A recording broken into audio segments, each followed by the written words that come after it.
Makasih ya.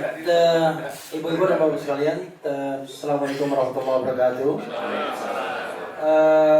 Saya tidak bisa sebut satu-satu, tapi ada Pak Ustadz Yazir di sini, ada Pak Ustadz Sukri Fadli, ada Prof. Kirzin, ada mantan Wakil Presiden Hatta Taliwang,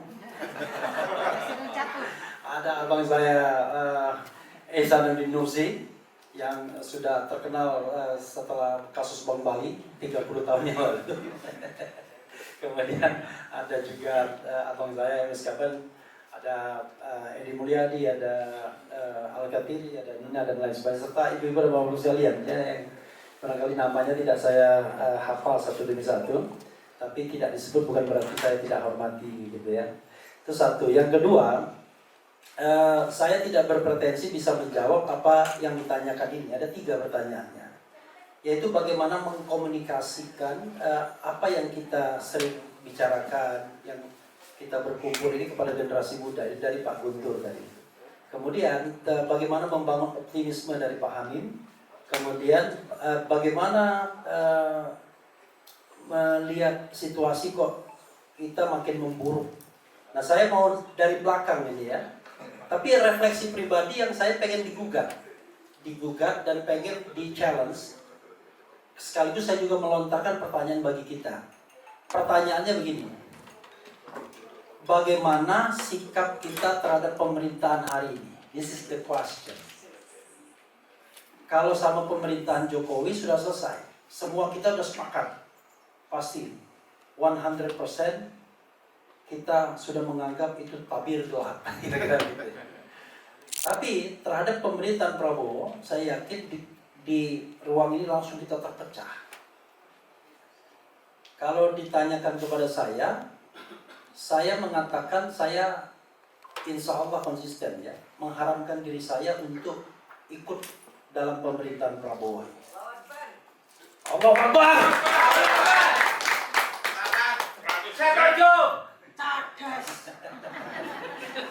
Cerdas. Tetapi kan belum kan, karena saya mengharapkan diri saya. Jadi saya bilang sampai 2029, kalaupun GR ditawari jabatan apapun, saya tidak akan menerimanya. Apapun. Kecuali ada turbulensi politik yang luar biasa, yang kita harapkan, ya kan? Siapa tahu 2025, 2026, 2027 itu soal yang sifatnya alamiah, sunatullah. Nah, tetapi rasanya kok saya mau digugat. Apakah iya saya hanya berdiam diri di luar saja tanpa mendorong orang-orang baik masuk ke dalam kekuasaan? Kan ini juga menjadi persoalan. Saya lihat misalnya ada orang yang sudah katakanlah dari kelompok oposisi dulu, yang sudah menggapai kekuasaan hampir di depan pintu, ya kan?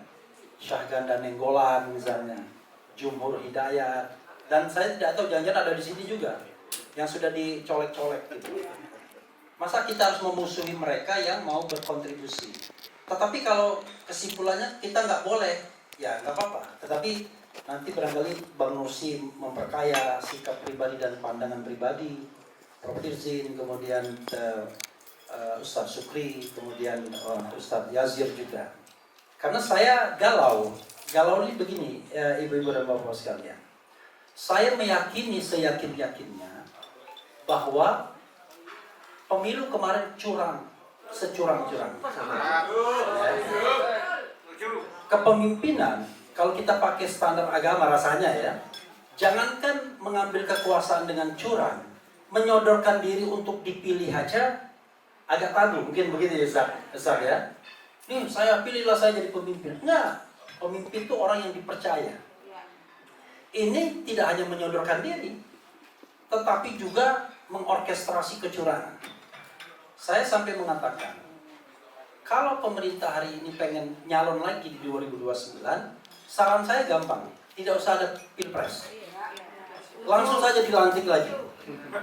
Karena nggak mungkin akan terjadi yang namanya pemilu yang jujur dan adil itu, luber dan jurdil. Kuncinya kan menurut saya 2 saja kuncinya, bukan di kita kuncinya. Untuk kondisi hari ini ya, kuncinya ada di state apparatus, state facilities, kemudian state financial resources. 3 itu saja. Siapa yang menguasai 3 sumber daya tersebut pasti menang. Ya kan? State apparatus baik sipil maupun militer, state facilities fasilitas negara, dan state financial resources. Siapapun yang menguasai 3 itu pasti menang. Lalu buat apa kita kemudian membangun demokrasi yang kita sudah tahu ujungnya pasti curang? Dan kadang-kadang ketika kita menjadi bagian dari itu, bisa jadi kita jauh lebih curang dibandingkan yang kita kira. Ya kan? Karena itu saya ingin membangun sedikit optimisme. Barangkali kita terus-menerus mengadakan perlawanan. Kan rasanya Allah Subhanahu wa Ta'ala tidak menyuruh kita untuk menang. Yang disuruh itu adalah kita bersikap, berjuang terus-menerus. Soal menang dan kalah itu soal lain. Maka saya membayangkan misalnya ada hal-hal strategis yang harus kita lakukan. Pertama, misal presidensial threshold kita harus jaga tetap 0.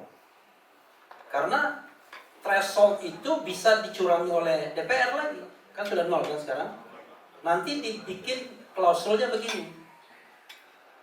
Partai atau gabungan partai peserta pemilu dapat mengajukan pasangan calon presiden dan wakil presiden. Tapi partainya adalah partai yang punya kursi di DPR, sama aja bohong. Ya kan? Itu akal-akalan. Berarti hanya 8 partai politik yang bisa mengajukan calon. Nah, saya baru bicara permukaan.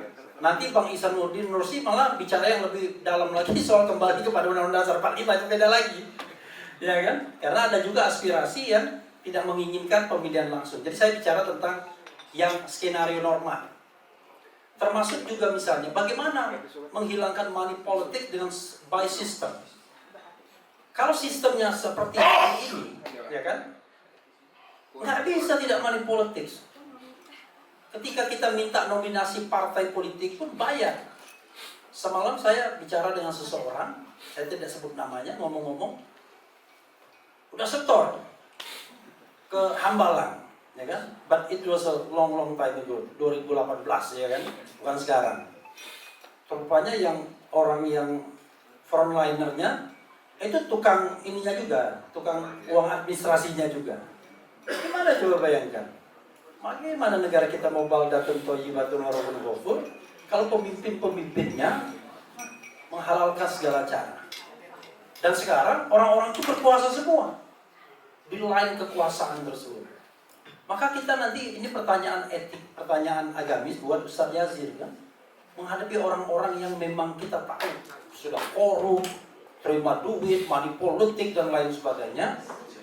Apa yang harus kita lakukan? Kita dukung kekuasaannya atau kita terus gempur dari luar? This is the question. Ini pertanyaan saya yang juga harus dijawab oleh tokoh-tokoh di sini. Yang jelas kalau sikap saya insya Allah terus berada di luar pemerintahan dan mudah-mudahan tidak dikriminalisasi dan tidak ditangkap. Kira-kira gitu. Jangan seperti Mas Edi dan yang lainnya, ya kan?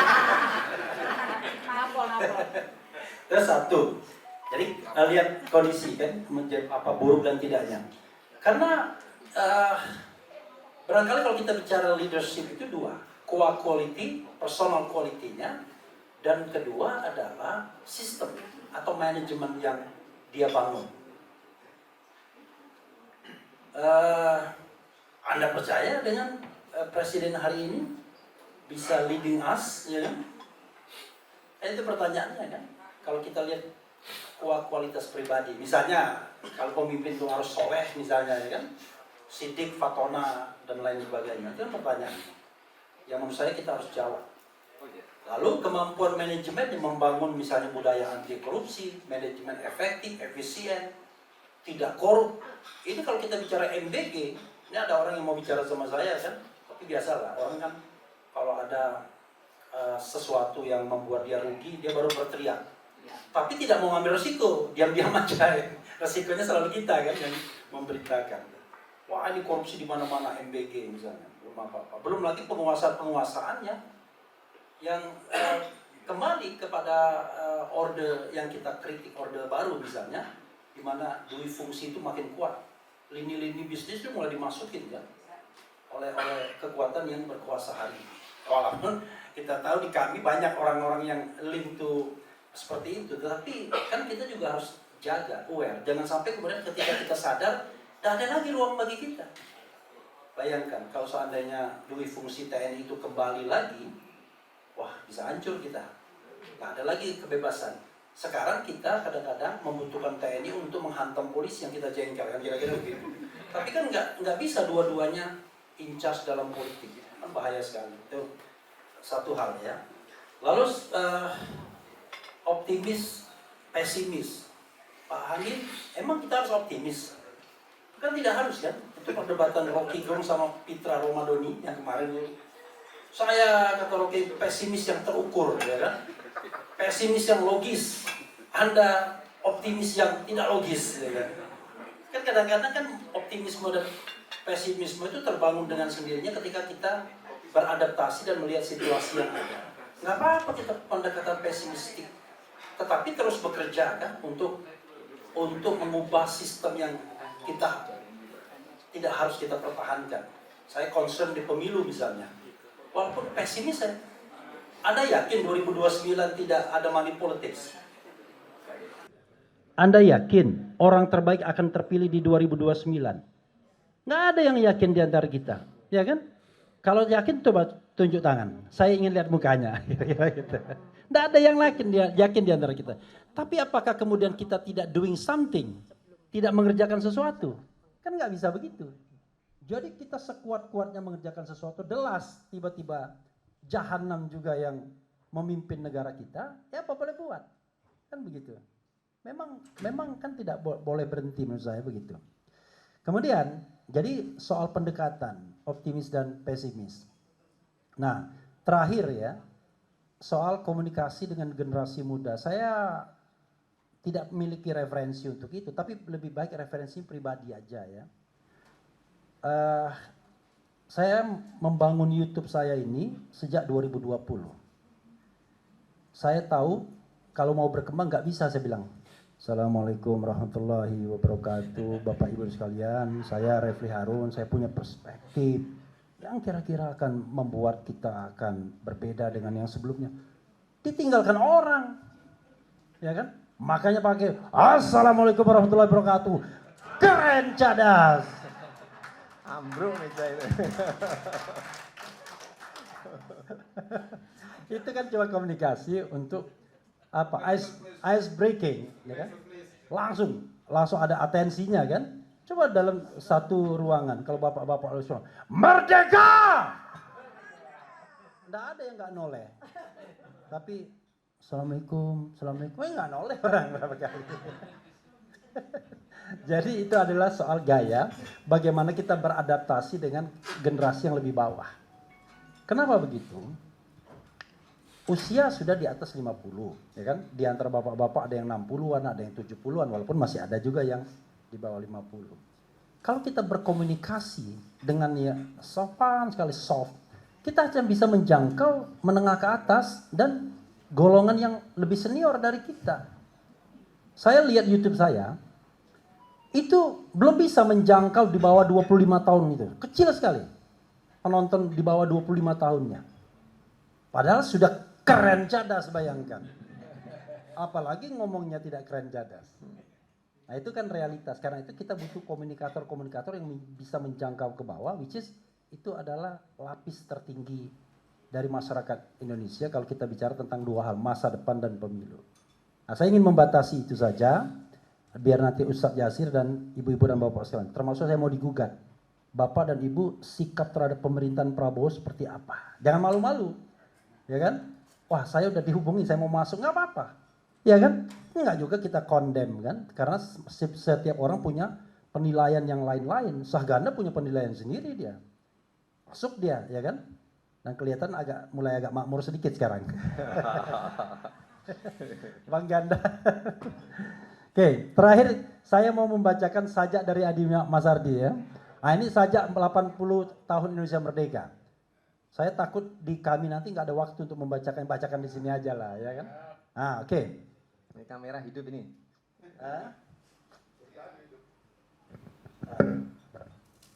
Sebentar Sebentar Ustaz ya. Ini nggak makruh Ustaz ya, baca saja. Nggak haram kan?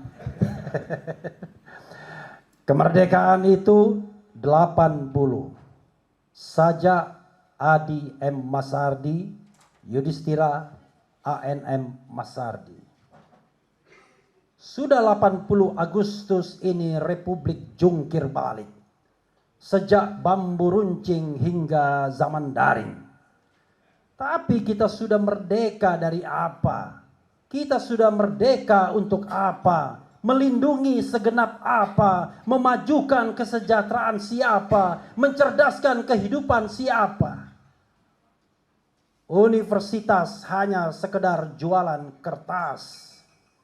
Ngobrol gelar pada penguasa agar mereka tampak seolah pernah berpikir. Saudaraku, hanya segelintir saja pemilik sejati negeri ini.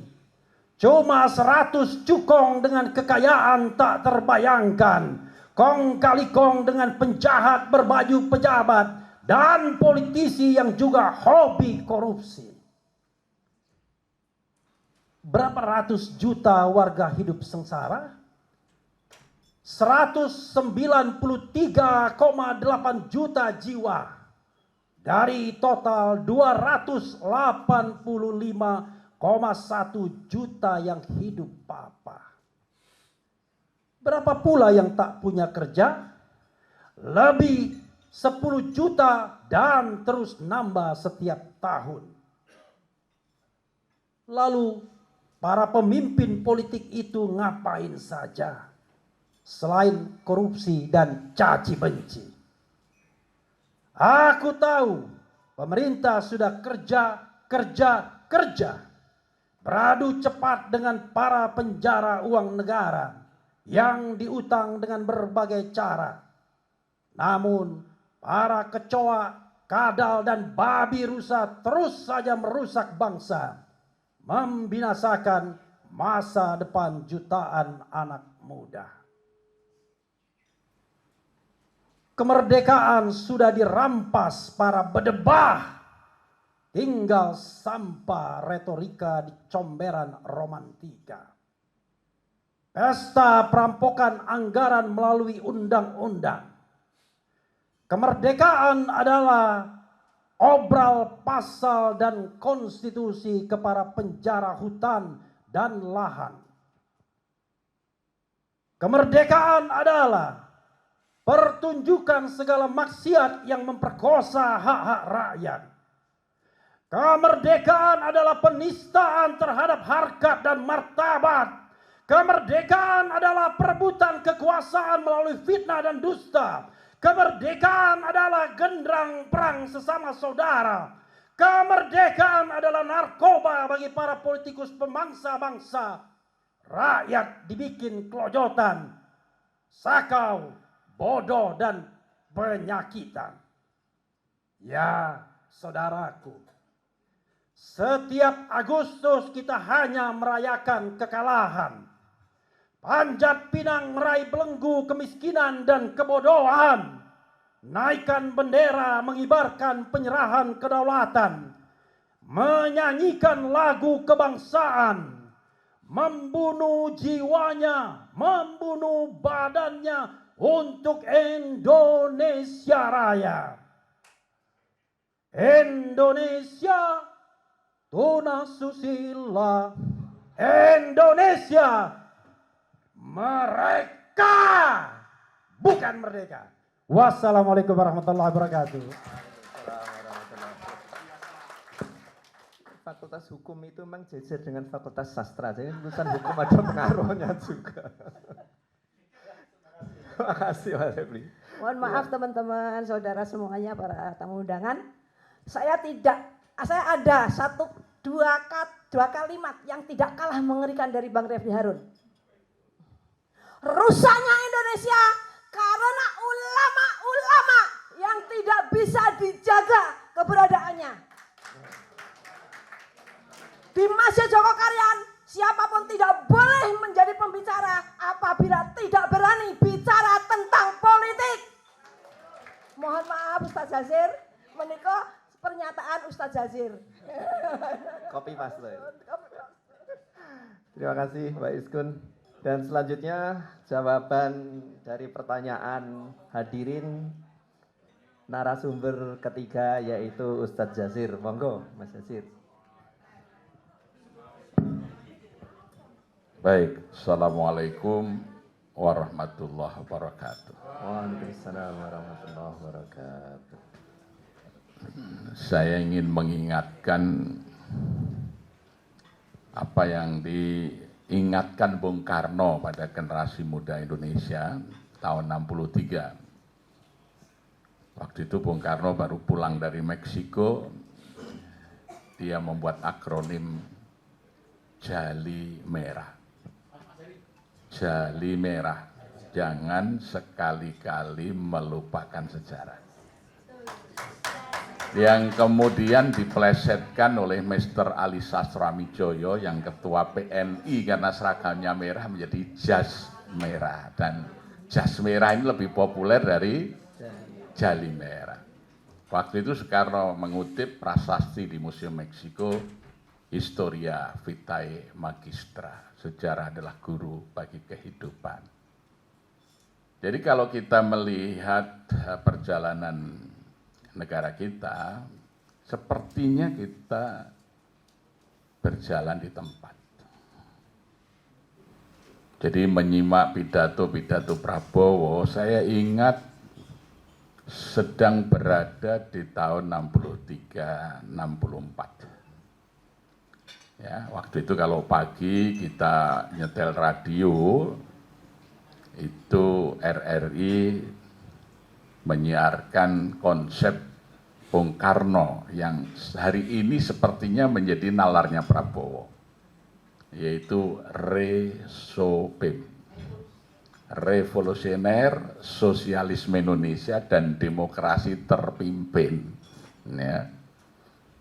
Resopim, Resopim, Revolusi Agustus 45, Resopim, Resopim, sosialisme cinta negara, kita butuh pimpinan yang jujur, rakyat pasti hidup adil makmur, Resopim, Resopim, hidup Resopim, rakyat butuh murah sandang pangan, minggir pimpinan yang curang, Resopim, Resopim, hidup Resopim.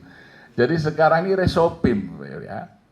Jadi gayanya revolusioner, orientasinya sosialisme cinta negara, demokrasinya demokrasi terpimpin. Semua partai ada, tapi harus satu suara. Ya. Semua partai boleh ada, tapi satu suara. Semuanya dirangkul. Nah, maka langkah berikutnya nanti kalau sudah Resopim, apa yang akan terjadi? Itu nanti ada satu partai yang kemudian akan memanfaatkan ketika kekuasaan sudah di satu tangan ini untuk menyingkirkan lawan-lawan politik. Jadi dulu dari Resopim bergeser ke Nasakom. Jadi yang tidak setuju, yang kritis disebut kepala batu, ya kan itu, ya. Ya, acungkan tinju kita satu padu bersatu bulat semangat kita, ayo terus maju Nasakom bersatu, singkirkan kepala batu.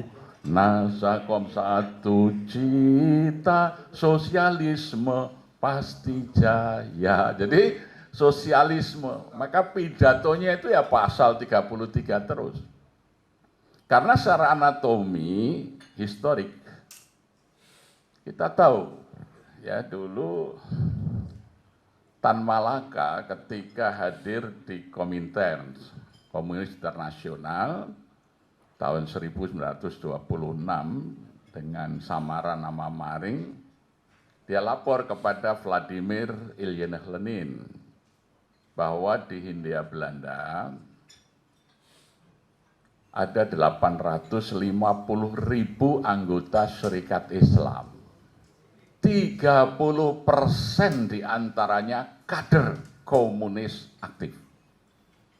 Bolehkah kami, kaum komunis Hindia Belanda, bekerja sama dengan kaum muslim untuk mengadakan revolusi? Maka Lenin menjawab dengan doktrin Zidanov tahun 1927 yang mengatakan kaum muslimin adalah kelompok borjuis lawan daripada komunis. Maka hendaknya di Hindia Belanda Partai Komunis mengajarkan ateisme. Tan Malaka sekalipun ketua Partai Komunis Hindia Belanda, dia orang Minang, jadi agamanya kuat, maka dia menolak itu dan menyatakan keluar dari Partai Komunis Hindia Belanda, diganti oleh Suripto, yaitu nama lain dari Musso. Ya. Tan Malaka kemudian mendirikan PARI, Partai Rakyat Indonesia. Partai Rakyat Indonesia ini dibubarkan oleh Belanda karena semboyannya adalah merdeka 100%. Tan Malaka kemudian mendirikan Parindra, Partai Rakyat Indonesia Raya. Ini juga sama karena semboyannya sama, dibubarkan. Maka Tan Malaka kemudian mendirikan Gerindra, Gerakan Rakyat Indonesia Raya. Ya. Nah, kader-kadernya itu ada Sumitro, ada Syahrir, ada Latif Indraningrat, Khairul Saleh, ada Malik, ya. Nah, maka kemudian tahun 48 setelah Indonesia merdeka, Tan Malaka yang sebetulnya setelah apel di lapangan Ikada 19 September 44 itu diminta yang baca proklamasi. Tapi Tan Malaka menganggap kemerdekaan itu hadiah Jepang. Jadi tidak merdeka 100%, maka dia tidak mau. Ya. Maka Tan Malaka ini di tahun 48 karena pidato-pidatonya masih merdeka 100%, menolak proklamasi 45 itu, dia ditembak oleh seorang komandan Koramil di Penggung Kediri. Maka ketika Tan Malaka mati, kadernya terpecah, yang intelektual kayak Ustadz Moko, Sumitro, Syahrir, Profesor Soehardi itu mendirikan PSI, Partai Sosialis Indonesia. Latif Indraningrat, Adam Malik mendirikan Murba, Musyawarah Rakyat Banyak. Maka ketika Prabowo ingin mendirikan partai, ya kembali ke sejarahnya, ke Gerindra. Ya, jadi secara ideologi adalah Marxis, gitu ya. Nah, maka ya pasal dan pidatonya selalu sosialisme Indonesia. Nah, nanti sosialisme itu dagangan yang sangat laku di masyarakat miskin. Ya, itu. Dan populer tadi, maka resopim. Ya.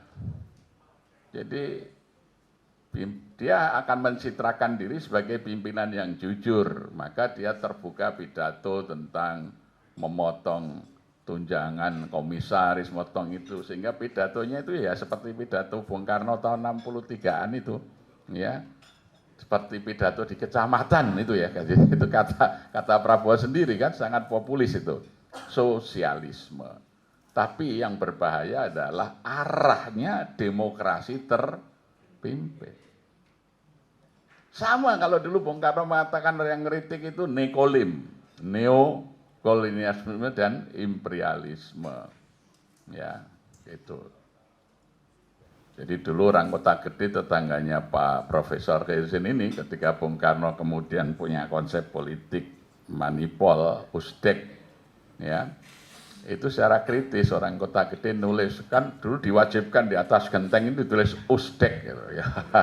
Tapi di Kota Gede ada tulis usdek, singkatannya Uripe Sangsara Jalaran Edane Karno, gitu. Jadi Ya, sebagai protes. Jadi hidupnya sengsara karena gilanya Bung Karno gitu. Jadi ya itu saya melihat fenomena politik hari ini seperti kembali ke tahun-tahun itu gitu. Jadi semua mau dirangkul sebagai pendukung kekuasaan, presiden memegang semua kekuasaan, orang boleh berbeda partai tapi harus sama pikirannya mengikuti kemauan presiden.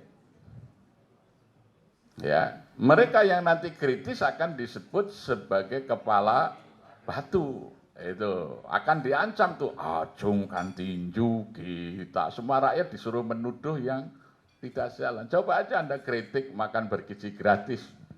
Acung tinjunya akan ditujukan ke situ semua, gitu ya, oleh semua partai politik. Ya. Nah, maka melihat itu waktu itu Ahmad Yani sangat khawatir.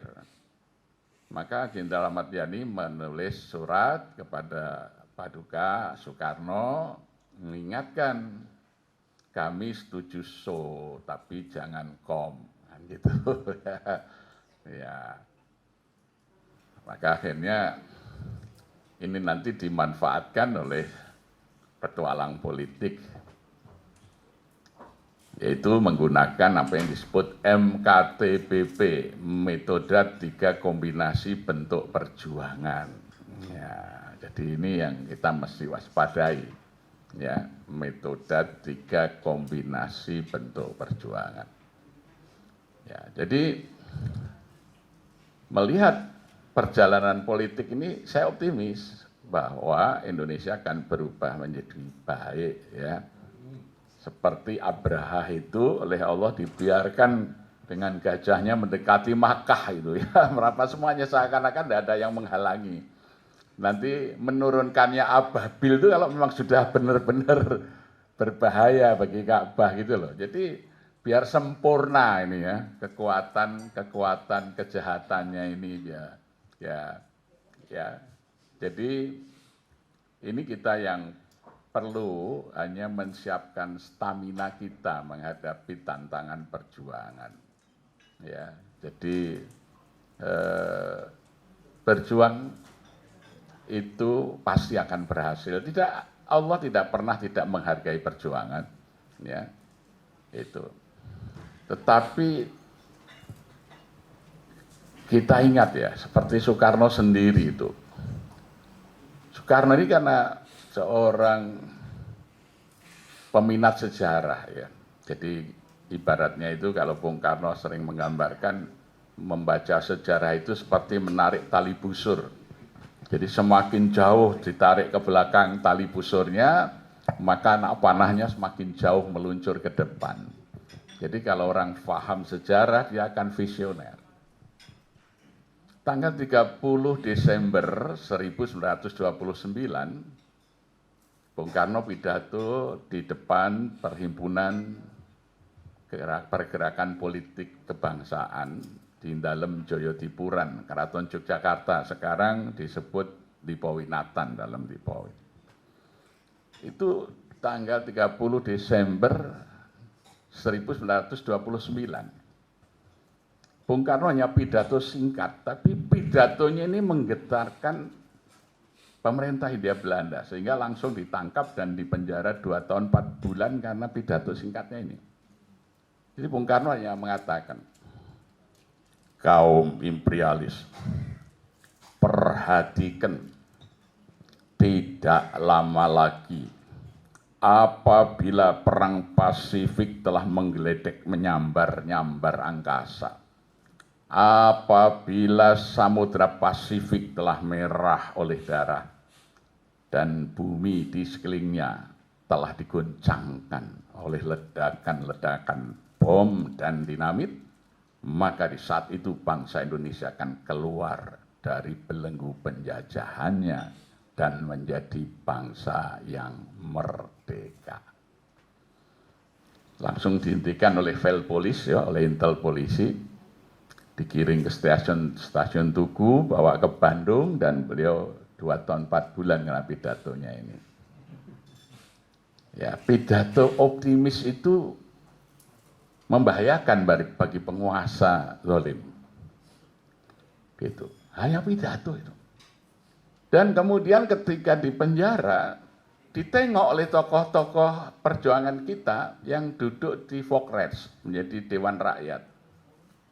Yang senior ini memberi nasihat pada Bung Karno, Bung, kamu mimpi di siang bolong. Kami ini memperjuangkan Indonesia berparlemen di bawah payung Belanda saja, ditolak. Kamu menuntut Indonesia merdeka sekarang. Mimpi katanya. Apa kata Bung Karno? Ayam berkokok karena telah melihat fajar menyingsing. Fajar menyingsing bukan karena kokok ayam. Tuan-tuan ini hidup mendapat satu dari negara, sehingga Tuan bangun siang. Saya ini ibarat ayam kampung harus cari makan sendiri, maka aku telah melihat fajar kemerdekaan itu menyingsing di ufuk timur, maka aku berkokok Indonesia merdeka sekarang. Ya, maka Bung Karno diberi gelar putra sang fajar, kan gitu ya. Jadi, dan itulah yang kemudian di tahun 45 terbukti apa yang digambarkan ini. Perang dari Atlantik bergeser ke Pasifik. Jepang dijatuhi bom atom, menyerah ya. Nah, jadi kalimat-kalimat tentang keberhasilan perjuangan itu menjadi vitamin bagi para pejuang di tengah sesak nafasnya menghadapi beratnya perjuangan ini. Ya. Demikian juga ketika di masa mau jatuhnya Bung Karno, Ilyas Lebe, itu pembantunya Daud Bereh, lapor pada Daud Bereh, Abu, ini sepertinya Soeharto sudah mau jatuhkan Bung Karno.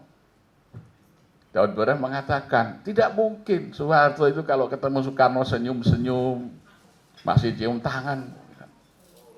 Ilyas Lebe bilang, Abu ini orang Aceh, kalau mau bunuh orang marah-marah dulu. Soeharto itu orang Jawa, biasa membunuh sambil tersenyum.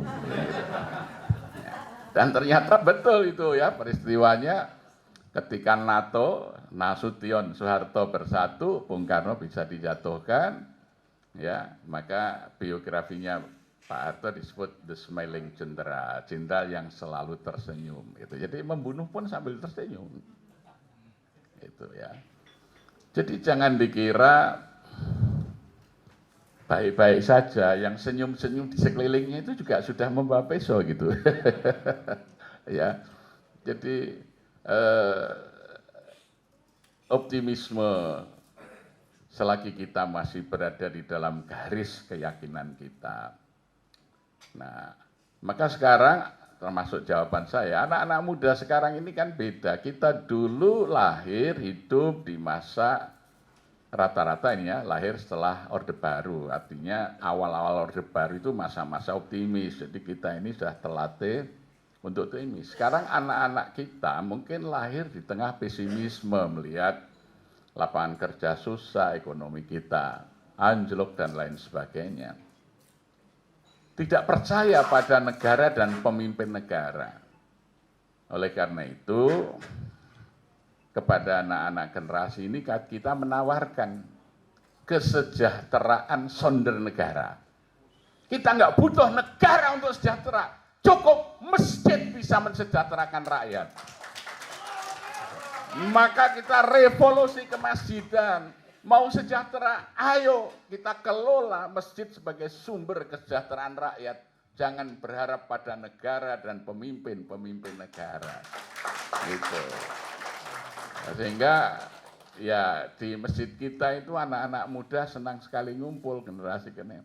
Karena bagaimana memikirkan kesejahteraan sonder negara. Jadi kita itu ayo membangun kesejahteraan rakyat tanpa perlu negara. Ya, itu. Kalau kita berada pada negara, sistem negara kita itu membuat tidak optimis. Karena sistemnya sudah rusak. Ya. Konstitusi kita ini kan sudah dibajak oleh para korporasi. Kita sudah dikudeta. Ya, kita sudah dikudeta oleh para pemilik modal. Perangnya itu adalah masjid melawan pasar sekarang. Maka Nabi dulu mengingatkan, ahabul biladi indallah masajiduha wa abghadul biladi indallah aswaqiha. Tempat yang paling dicintai Allah adalah masjid-masjidnya, ya, tempat yang paling dibenci Allah itu pasar-pasarnya. Khairul makan al masjid wa syarrul makan asyuk. Sebaik-baik tempat itu adalah masjid, seburuk-buruk tempat adalah pasar. Nah, negara kita ini sudah jadi pasar sekarang ini. Pemilik modal yang akan menguasai gitu ya. Nah, maka harus dilawan oleh ideologi masjid tadi. Jadi bagaimana rakyat bisa membangun kesejahteraannya sendiri sonder pemerintah. Bangsat dengan pemerintah. Gitu ya. Jadi sekarang bagaimana rakyat itu mengupayakan kesejahteraannya sendiri secara mandiri. Nah, itu. Jadi ini alternatif ya di tengah kegalauan rakyat melihat sistem bernegara kita ini yang semakin rusak. Membuat galau kalau kita bicara negara. Ya. Jadi oleh karena itu kita mencoba menghadirkan terutama pada anak-anak muda, udahlah kita ini bisa mengurus kesejahteraan dan masa depan rakyat itu melalui institusi yang disediakan Allah. Itu seperti Rasulullah di Madinah ketika menghadapi kekuasaan Romawi dan Persia, gitu ya. Jadi yang dibangun bukan partai politik, tapi bagaimana menjadikan masjid sebagai sumber kesejahteraan, sumber pembebasan. Syaratnya cuma satu, para khotib penakut tidak boleh naik mimbar. Itu aja. Yang menjadikan Indonesia rusak itu para khotib yang penakut itu. Maka dulu Khalifah Malik bin Marwan ketika jadi khalifah, dia dengerin khutbah seorang ulama, duduk di depan, didoakan oleh khotib itu. Khotibnya disuruh turun oleh dia dan dia naik sebagai khotib, memberitahu bagaimana cara berkhutbah yang benar. Jadi khutbah Jumat yang benar ini, khotib menunjuk mukanya khalifah dengan mengatakan, innallaha ya'murukum bil adli wal ihsan wa itaidil qurba wa yanha 'anil fahsai wal munkar wal baghi ya'idukum la'allakum tadhakkarun. Fala dzikrullahi akbar. Sekarang kalimat itu diucapkan oleh para khotib, tapi tangannya begini. Tidak nunjuk kepada penguasa. Jadi khotib itu semua tudingannya harus kepada kekuasaan. Kamu diperintahkan Allah berlaku adil. Itu tugasnya khotib Jumat. Jadi kalau khotib Jumat tidak mengarahkan jarinya ke kekuasaan, bukan khotib. Suruh turun saja. Ya, makanya Bung Karno meletakkan patung di Ponegoro itu di bawah Monas, ya, sambil telunjuknya patung itu menunjuk ke Istana Negara, gitu loh. Ya, ini lihat ini kami yang berjuang para ulama ini untuk kemerdekaan, kamu yang duduk di Istana Negara ini jangan memble, kira-kira begitu. Ya, jadi itu insya Allah kebersamaan di masjid oleh para ustadz, anak-anak muda ini membersama itu mereka akan bahagia sehingga ya selalu ramai. Maka kemudian kaderisasi kita harus struktural dan sistemik. Jadi kalau di Jogokarian ini di dalam pengurus kepengurusan masjid ada organisasi intranya. Yang paling junior namanya Hamas, Himpunan Anak-anak Masjid. Itu anak-anak prasekolah sampai SD kelas 6. Kemudian kalau sudah SMP, itu masuk di remaja masjid. Nanti kalau sudah kuliah, dia di Kurma, keluarga alumni remaja masjid gitu ya. Yang perempuan tergabung di Umida, Umi Muda. Jadi setiap jenjang umur itu ada komunitasnya, ada programnya, ada gerakannya, ya itu. Jadi kalau kami tadi sementara ini bagaimana membangun optimisme generasi Z tadi bahwa kita bisa menciptakan masa depan yang baik, sonder pemerintah, sonder negara gitu. Terima kasih. Ya, tepuk tangan Mas Jasir, terima kasih. Sangat bersemangat. Ya, monggo Mbak Iskun. Mohon maaf, kita setuju nggak mumpung ini ada tokoh juga yang perlu untuk kita gali ilmunya untuk mengulik-ngulik Pak Iksanuddin Nursi, mohon maaf berkenan untuk menyumbangkan sedikit banyak ilmunya, bukan sedikit. Monggo Bang Nursi, monggo. Terima kasih. Mohon maaf sekali lagi karena ini memang acaranya adalah nyulek tokoh kami. Jadi kita menculik ini, menculik tokoh-tokoh kami. Monggo. Terima kasih Bang Nursi. Monggo Pak Nursi. Menjalin silaturahmi, merendah optimisme ini. Baik, bismillahirrahmanirrahim. Alhamdulillahirrabbilalamin. Wassalatu ala asrul mursalin wa alihi wa sahbihi asma'in. Allahumma sholli ala Muhammad wa sallim Muhammad. Bapak Ibu sekalian, saya ingin menyahati Ustaz Jasir dan Refli. Tapi saya tertarik dengan tesis Ustaz Jasir. Betul, strukturnya begitu. Tenang masjid. Tetapi secara akademik, dia terangkai melalui 4 modal, Yasin. Yang pertama modal sosial. Pertemuan Muhajirin dan Ansor, itulah modal sosial. Yang pertama. Modal sosial ini, saya menyebutnya berikutnya dengan modal politik. Maka masjid dan pasar hanya bisa terbentuk lewat modal politik. Dari modal sosial ke modal politik, dia akan ketemu dengan modal ekonomi. Modal sosial, kalau pakai tesis barat cuma 4, walaupun tesis barat ini mencuri Islam, mencuri pemikiran Islam. Tapi sebenarnya modal sosial ini diambil dari pemikiran Islam.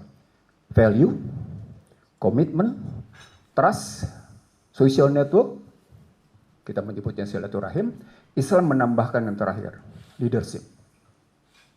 Masuk dia ke politik, membentuk dia jejaring, turun dia menjadi modal ekonomi, yang terakhir dia menjadi modal kultural.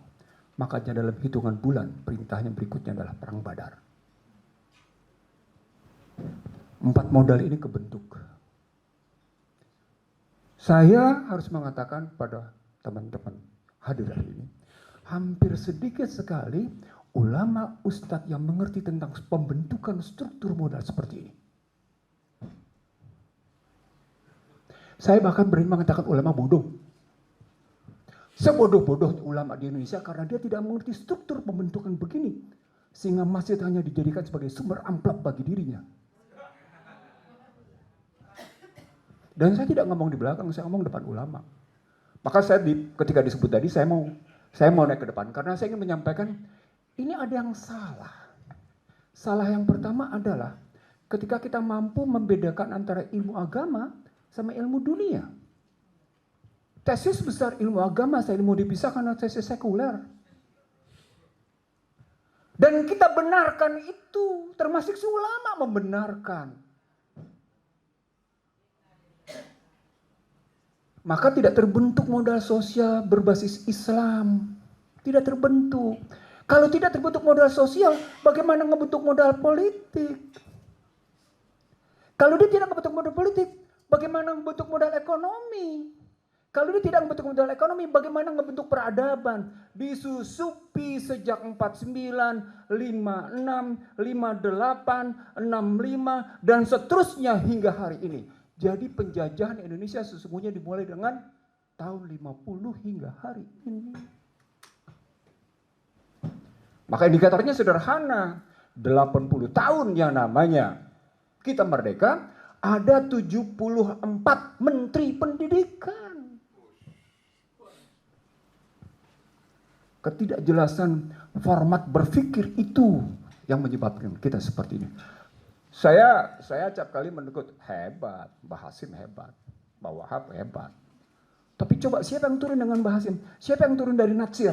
Siapa turun dari Ki Hadi Bagus-Kusumo? Enggak ada. Enggak ketemu. Itu baru sekedar ngebentuk modal sosial ke modal politik, belum ke modal ekonomi. Bapak Ibu sekalian, saya terusin sedikit. Banyak organisasi agama di Indonesia bangga dengan dunia pendidikan dan dunia kesehatan yang mereka bangun. Saya tanya sederhana sekali, basis akuntansinya apa? Basis akuntansinya apa? Pada nggak jawab seperti bapak-bapak.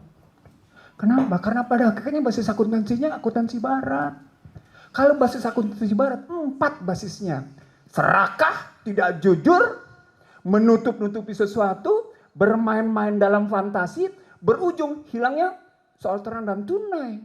Selesai, masuk dia dalam posting, masuk dia dalam informasi. Ujungnya apa? Tidak Islami. Maka ketika ada orang teriak, saya Ikatan Ahli Ekonomi Islam, dan karena itu untuk menjawab sekarang, ekonomi Islam, neoliberal dan kapitalisme sudah mati, tidak mampu dan gagal. Kemana arahnya? Siapa yang ngomong kayak gitu? Sri Mulyani. Karena dia mau ngambil infak. Dia ingin membenarkan infak masuk. Bagaimana Anda mungkin lompat dari modal sosial langsung ke modal ekonomi? Nggak bisa, tidak ada sejarahnya. Dia melawan Siratul Nabawiyah. Dia melawan tahapan linear sejarah yang dibuat dalam Al-Quran. Nggak bisa. Lompatan sejarah itu tidak mungkin terjadi dalam struktur yang berpikir Siratul Nabawiyah. Nggak bisa. Sama seperti tidak mungkin sperm sama atom itu melewati sebuah peristiwa langsung kuantum. Nggak bisa. Dia tetap linear. Jadi nggak mungkin kita dari linear lateral langsung ke sekuensial, langsung ke kuantum, nggak mungkin. Padahal ketika tadi Refli dan teman-teman berusaha menjawab optimisme, dia harus melihat modal sosial, modal politik, modal ekonomi, dan modal kultural. Sekarang kali ini sudah dijahit dengan modal digital. Di situ Indonesia, saya bilang, di situ Indonesia makin jauh tertinggal 10-15 tahun dalam rangka menyahuti situasi yang berkembang. Lalu saya bilang, di mana peran pemerintah dalam menghadapi perang nir-militer? Saya tidak bilang nir-militer bahkan, dalam perang non-militer. Ada di mana? Ada di mana? Saya turun ke bawah. Berdasarkan Al-Quran, kita punya 7 lapis. Ini karena tadi Pak Ustadz Yazid ngomong tentang resopim sampai akhirnya soal Pari, Perinda, dan Gerindra. Saya sebenarnya mau masuk ke situ, tapi yang saya tahu nanti malah bikin gak enak orang. No, karena ada personal experience.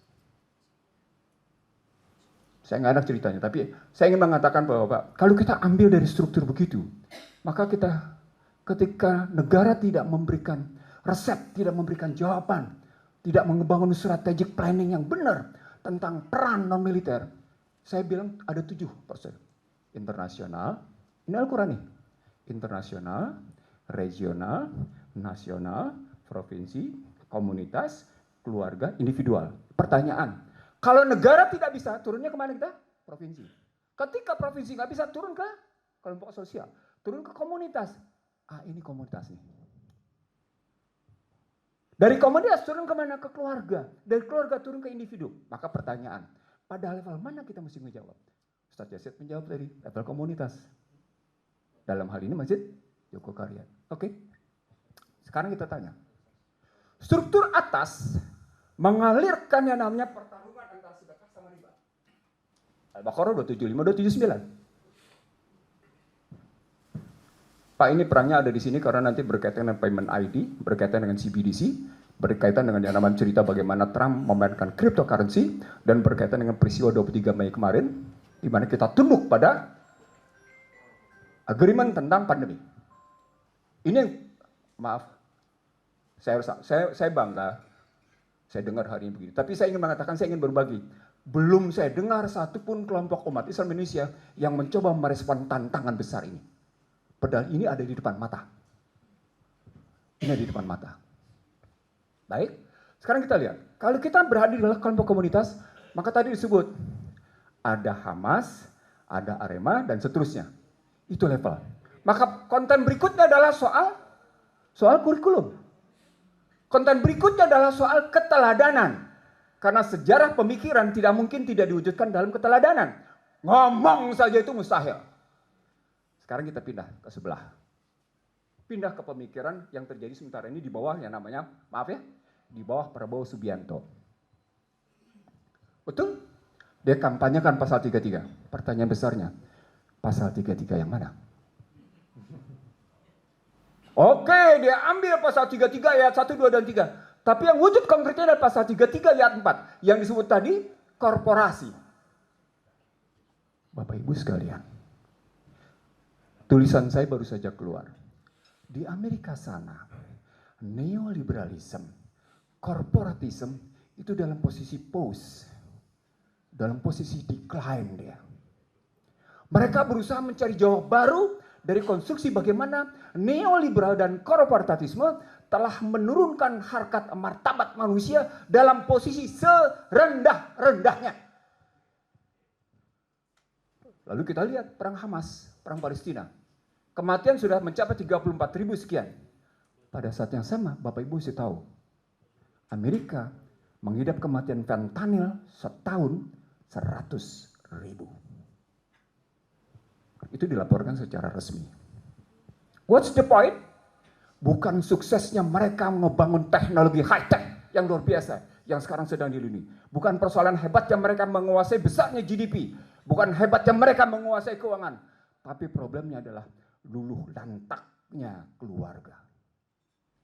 Sampai semua warga senior mengatakan dalam posisi, so we are so worried about homeless. What's the point? Tadi struktur tadi, kelihatan negaranya hebat, tapi ternyata keluarganya rapuh, maka individunya rapuh. Apa poin berikutnya? Muncul tesis di beberapa kajian bergengsi di Amerika. Apa kalimatnya? Post Americana. Dan yang sedang dilakukan adalah Pax Judaica. Bukan lagi Pax Americana. Ini muncul di berbagai kajian-kajian bergengsi di Amerika. Kita sudah lewat. Yang muncul ini begini. Kita sudah lewat. Munculnya begini. Trump adalah indikator betapa sesungguhnya mereka sedang masuk track dalam Pax Judaica. Bapak Ibu sekalian, saya ingin mengatakan satu kutipan yang jarang juga dilihat oleh orang. Trump pertama pidato menyatakan Judeo-Christianity. Januari 2017. Pindah ke sekarang Trump kedua. Siapa representasi dari yang namanya Judeo-Christianity? Siapa representasinya? Peter Hegseth yang menulis buku American Crusader. Apa artinya kalau American Crusader dengan Pax Judaica? Apa poinnya? Saya mengatakan this is the religion war. Ini perang agama. Dan Allah membuktikan kehadiran emas adalah bukti seperti perang Badar dan perang Khaybar. Saya kemarin keliling Malang kebetulan ketemu beberapa teman yang mundar-mandir. Saya tidak ingin berpanjang, saya cuma ingin mengatakan, yuk kita perbaiki 4 modal tadi. Mari kita perbaiki. Betul, lupain aja nih negara nih. Orang dia nggak ngejawab kok. Di satu sisi dia ngomong pasal 33, dia bilang berikutnya apa? Bapak kalau tidak percaya, Bapak lihat NK RAPBN 2026. 8 target. Target ketahanan pangan. Berikutnya ketahanan energi. Berikutnya apa? Ada 8. Coba hadapkan dengan kenyataan. Isi perjanjian dengan Amerika ngapain?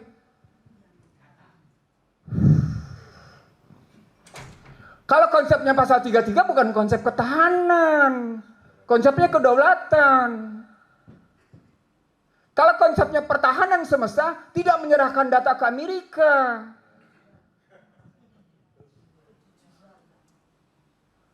Hal-hal yang kontra, bahasa sederhananya, antara yang dia ucapkan dengan pasal 33 yang tidak jelas itu, saya terbuka ngomong.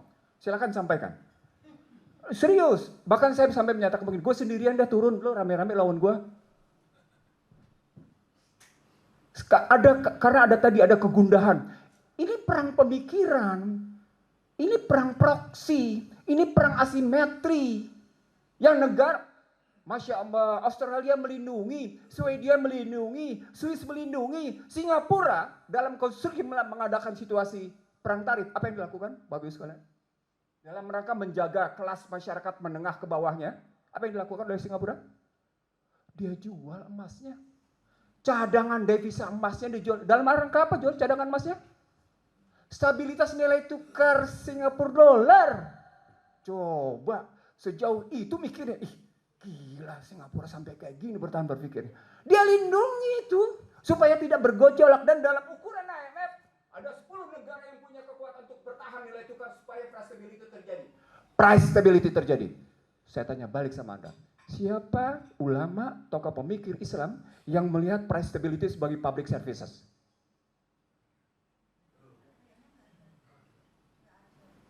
Soekarno hebat. Dia pernah memikirkan ini, bahwa price stability adalah public services. Yang baru dimunculkan oleh Stiglitz pada 2011. Apa poinnya? Di situ muncul kekuatan modal politik ke modal ekonomi, yang kata kuncinya price stability itu adalah dinar dirham yang digeser menjadi fiat money. Tetap saja ketika dinar dirham menjadi fiat money, uang cetak, nggak bisa. Nah, sebagai penutup Bapak sekalian, sebagai sautan saya terhadap pemikiran Refli dan optimisme apa yang kita bangun. Saya kebetulan, ya belum lama saya terjun ke kawasan Jawa Barat. Kemarin saya ke Malang. Betul-betul ke desa ke bawah, dilihat di bawah. Saya misalnya desa yang 99% Muslim tidak boleh beli tanah 1 meter pun di daerah itu. Kalau ada keluarga yang menikah dengan Muslim, dibuang keluar. Sampai kayak gitu coba. Sampai kayak gitu. Nah, saya lihat itu, saya saksikan itu. Lalu bagaimana cara ngebangun konstitusinya? Ternyata sederhana tetap. Penuhi hajat hidup orang banyak tanpa melepas ke pasar. Penuhi hajat hidup orang banyak tanpa melepas ke pasar. Itulah saat bagaimana Utsman bin Affan dibenarkan kontrak air dan kemudian mengambil alih air. Itulah modal ekonomi. Karena modal politik. Kenapa modal politik? Masjid. Kenapa? Pasar. Pertanyaan terakhir. Tadi sudah disebut bagaimana Rasulullah berani berhadapan dengan Romawi dan Persia.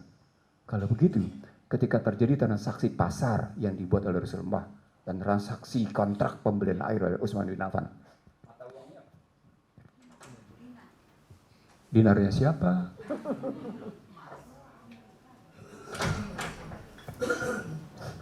Nah ini saya ingin mengatakan ini hebatnya Yahudi.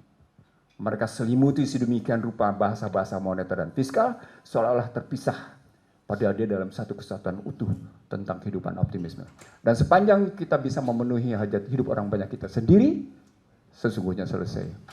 Nah sebagai penutup Bapak-Ibu sekalian, tidak ada yang tidak dipergilirkan.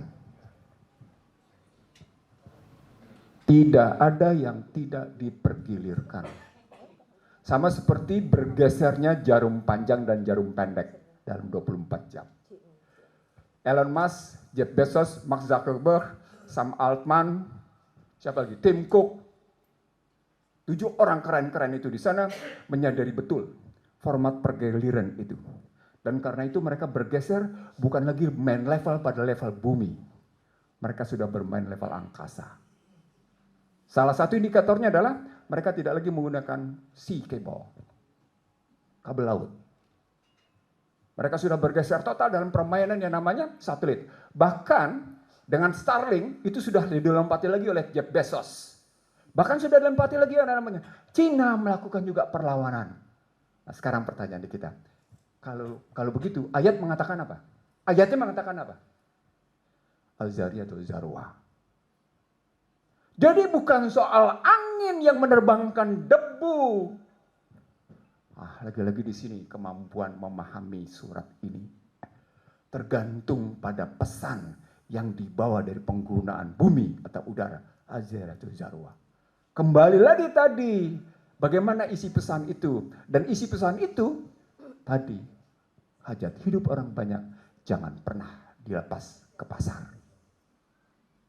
Pasal 33 ayat 1, 2, dan 3 adalah hajat hidup orang banyak yang tidak boleh. Kelemahan pasal 33 ayat 1, 2, dan 3 tidak bicara dirgantara. Saya dan teman-teman di Tebet sudah sampai ke situ. Bahkan kami telah mendetailkan lebih dalam bagaimana merespon situasi itu. Bahkan dalam konstruksi katakan sudah bergesernya dari satelit menjadi Tara. Tara kecepatannya bukan lagi 100 megabytes, tapi sudah dalam posisi kecepatan 200 gigabytes kecepatannya. Karena pertarungan kayak gitu. Itu kita sudah lihat mestinya kayak gimana. Saya sebenarnya ingin menjawab di teknologi yang tadi Gede ngomong seperti apa. Karena perdebatan di MIT dan di Harvardnya juga seru. Kebetulan saya dapat bahan-bahannya. Bagaimana mereka merespon pertarungan itu sampai mereka belum lama ini terbit buku dengan sebutan AI Imperium. Yang saya tidak dengar pembahasannya di Indonesia. Gitu. Saya tidak dengar pembahasan di mana sampai seberapa jauh AI Imperium itu mempengaruhi detail. Gitu. Kita cuma sekedar menunggangi teknologi. Kita bilang menunggangi teknologi, padahal kita ditunggangi. Saya kira ini yang mesti kita bahas lebih dalam. Supaya saya senang Jogo Korean kampanyenya di Indonesia sudah sebagai masjid yang betul-betul mulai dari masjid, betul. Tapi mari kita perbaiki lebih dalam lagi, Pak. Mari kita benahi tadi bagaimana menstrukturkan itu. Saya ada kurikulumnya. Kurikulum untuk memperbaiki pergeseran modal sosial ke modal politik ke modal ekonomi ke modal kultural. Sehingga dia melahirkan apa yang disebut dengan peradaban Islam. Demikian, salah menjadi tanggung jawab saya karena saya bodoh, benar karena nafsu mata. Assalamualaikum warahmatullahi wabarakatuh. Waalaikumsalam warahmatullahi wabarakatuh. Terima kasih Mas Ihsanuddin Nursi. Mas. Monggo. Itu apa namanya? Monggo, Mbak Iskun. Saya tadi belum kami dari Forum Tanah Air mengucapkan selamat datang kepada Bapak MS Kaban. Terima kasih sudah berkenan hadir. Kemudian juga selamat datang Mas Doni sebagai Ketua Harian Forum Tanah Air Indonesia. Selamat datang. Bang Nursi, mohon maaf. Sedikit lagi barang 2-3 menit. Mohon ibu-ibu diberi penjelasan tentang perjanjian yang dengan Amerika, yang Bang Nursi di YouTube-nya dengan Bu Husnul, sedikit saja yang maksudnya yang bisa sampai ke ukuran kita, ibu-ibu, emak-emak dan teman-teman semuanya, yang sangat krusial, yang perlu untuk diperhatikan oleh ibu-ibu semua di sini dan juga tentu bapak-bapak juga. Barang 2-3 menit. Oh, makasih. Baik, kata kunci pertama adalah penghapusan label tertentu. Penghapusan label tertentu. What is label tertentu? Apa itu? Halal. Indonesia tidak boleh menerapkan label halal dalam produk-produk yang datang dari Amerika. Hapus!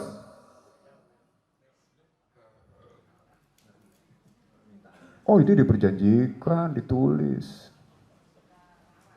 Luar biasa ditulis.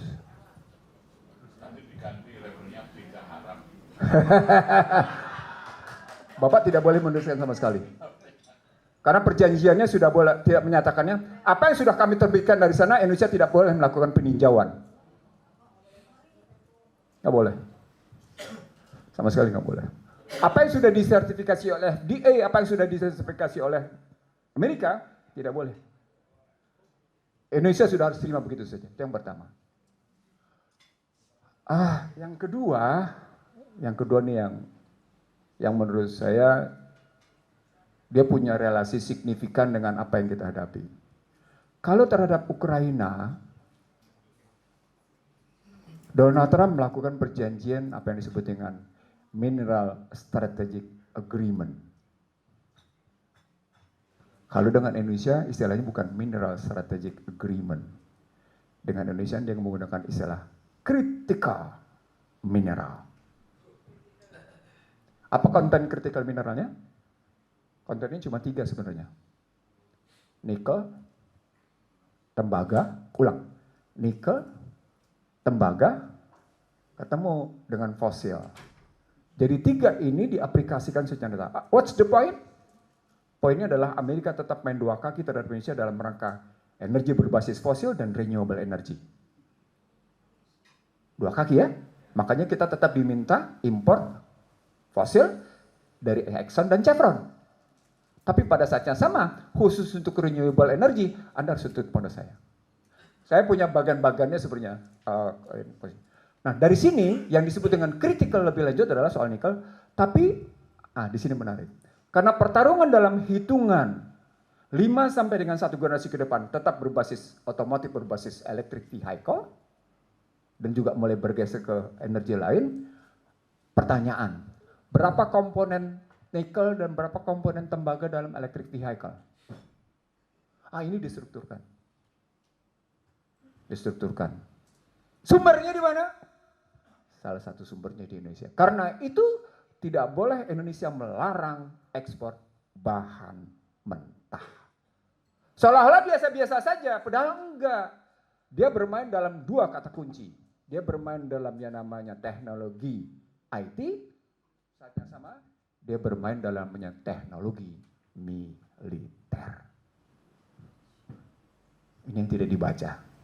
Baca teman-teman balikan. Jadi sudahlah, pangan kita sudah terdikte. Anda tidak kedelai dari sana, jagung dari sana, babi dari sana, apalagi gula dari sana, terigu dari sana, semua dari sana. Sudahlah, sudah habis di situ. Makanya perjanjian ini menyebut, kalau Trump menyebutnya, inilah perjanjian yang paling bersejarah di dunia. Paling bersejarah di dunia. Makanya jangan bilang pasal 33 dong kalau isi perjanjiannya begitu. Jangan bilang pasal 33 dong, faktanya begitu gitu. Terakhir, karena ini pendek waktunya, terakhir Bapak sekalian, saya tidak tahu siapa yang bisa membatalkan. Menurut Undang-Undang Dasar 2002 yang bisa membatalkan adalah DPR.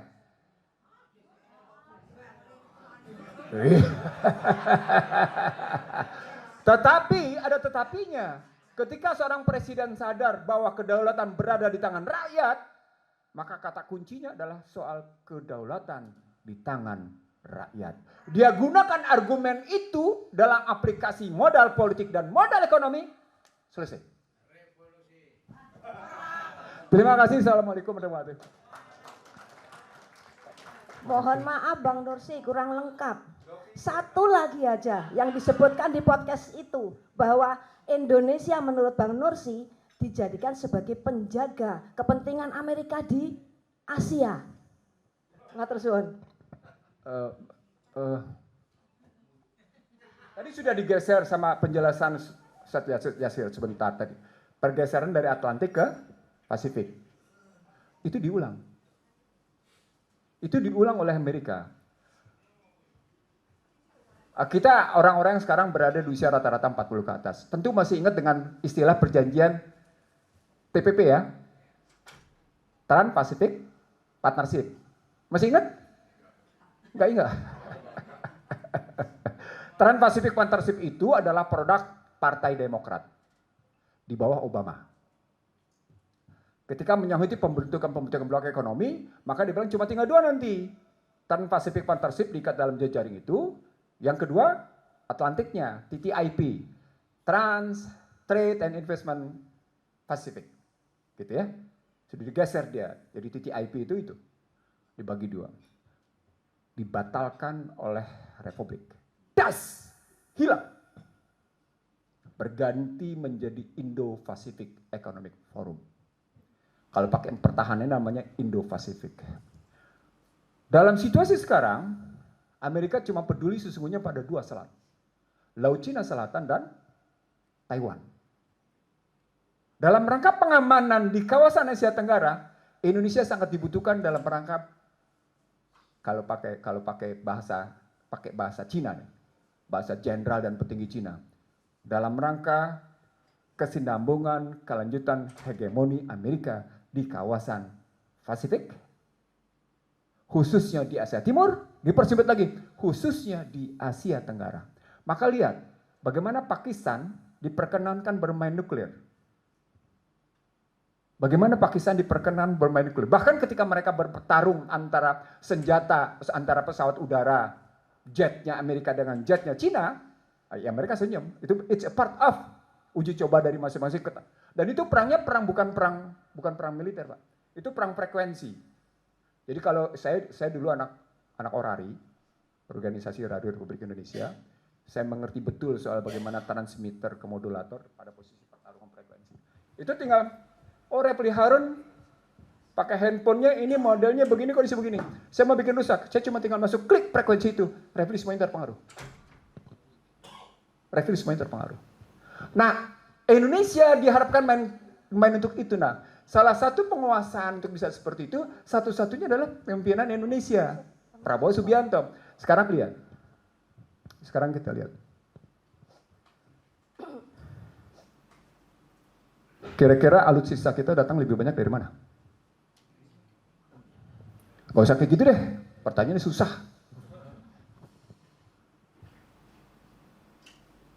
Radar pengawasan di Selat Malaka itu dominan diisi oleh siapa? Karena kata kunci pengamanan Asia Tenggara itu soal Selat Malaka. Soal Selat Malaka. Sekarang pertanyaan, siapa yang isi? Dari Amerika. Passwordnya siapa yang pegang?